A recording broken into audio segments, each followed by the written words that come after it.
Hello students, this video is for class 9 biology. In this video I will continue with the chapter that I have started with you people, that is excretion from the chapter 3. So let's continue with that part.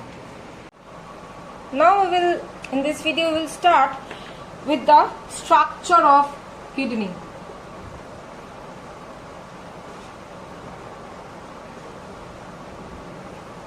Now we know that morphologically it is bean-shaped structure, dark red in color, 2 in number, present on either side of the vertebral column.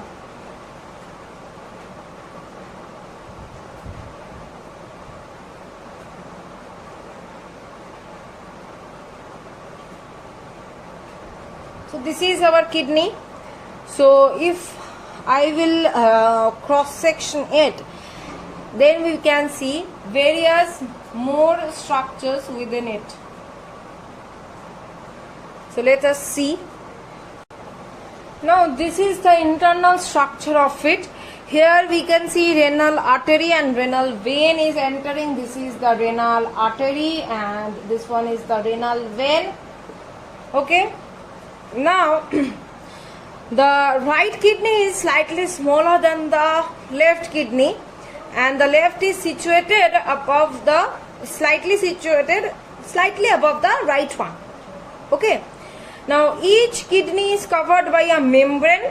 That membrane is very tough, translucent membrane, and outer surface of the kidney, then this region is convex in convex shape, and the inner surface, and this one is the concave and this region is convex.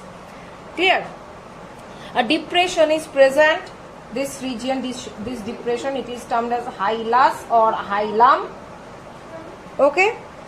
Now on this concave side, from where ureter take its origins and joins the urinary bladder, renal artery, renal vein also pass through this hilus. The renal artery brings the oxygenated blood whereas from the dorsal aorta for purification of the blood, and the renal vein carries this purified blood from the kidney to the vena cava. Clear?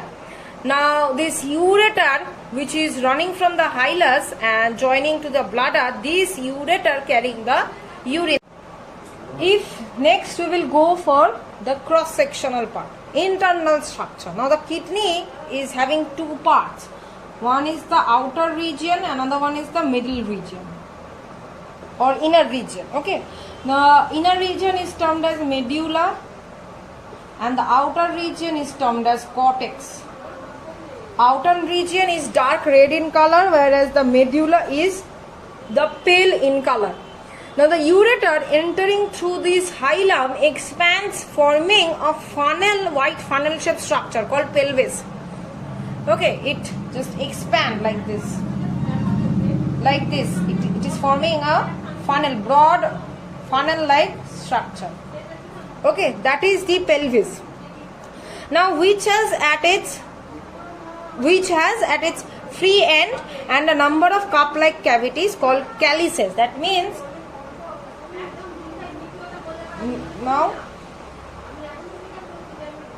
these are the calyces. Now there are two types of calyces or cavity, you can say. One is the major cavity, another one is the minor cavity. The spaces between these calyces are part of the renal sinus and are filled with adipose tissue and some vessels and nerves. Now this inner border of the medullary region is extended into a series of 15 or 16 cone-like projections called renal pyramids. These are the renal pyramids.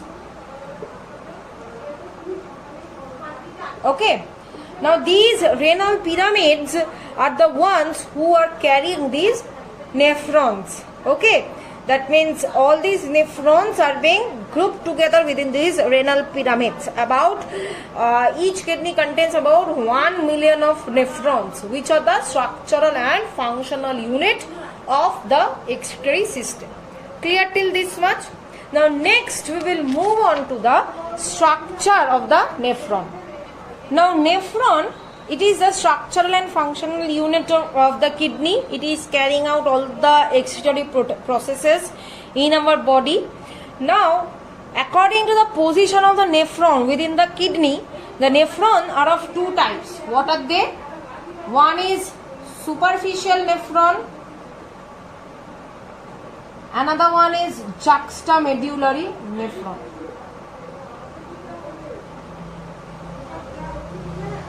Okay, now superficial nephron are what? But by the term you can understand. That means these are present on the outer 2/3 of the cortex. That means these are generally present on the cortical region, upper cortical region. Okay, these are generally smaller in size and they form 85% of the total nephron content of the kidney. Juxtamedullary nephron or what? They are the inner 1/3 of the cortex. That means they are present within the inner region of the cortex, and they produce they form the remaining 15% of the total nephron. Now, if I'll go for the structure of the nephron can be divided into two parts. What are the two parts? The first part is the Malpighian corpuscle.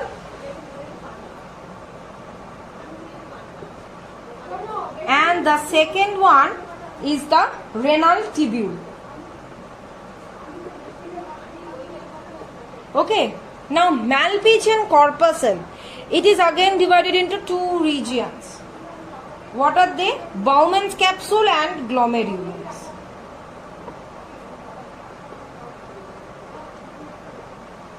Bowman's capsule and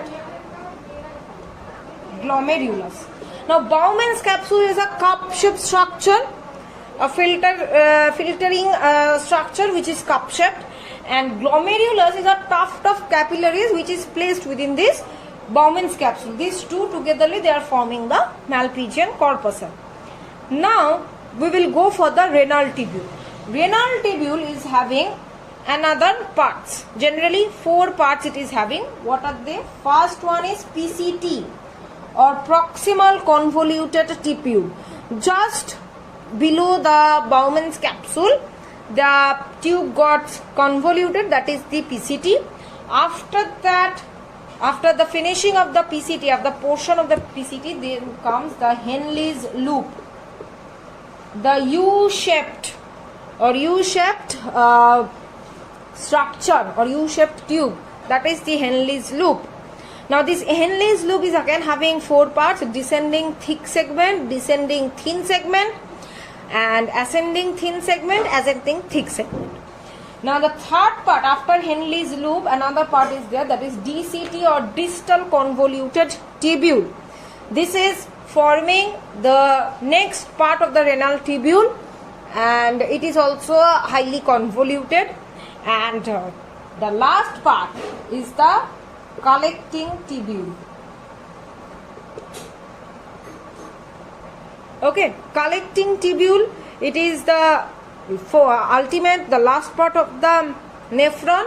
Here all the nephrons actually getting collected, or it is getting connected or joined together to form this, and here the urine passes through it and ultimately pass into another large tubule after the collecting tubule, that is duct of Bellini, and that all the duct of Bellini open into the ureter, and the ureter carry out the urine into the bladder. So till this much we are keeping the video. In the next video we will start with the next part of the chapter. Thank you.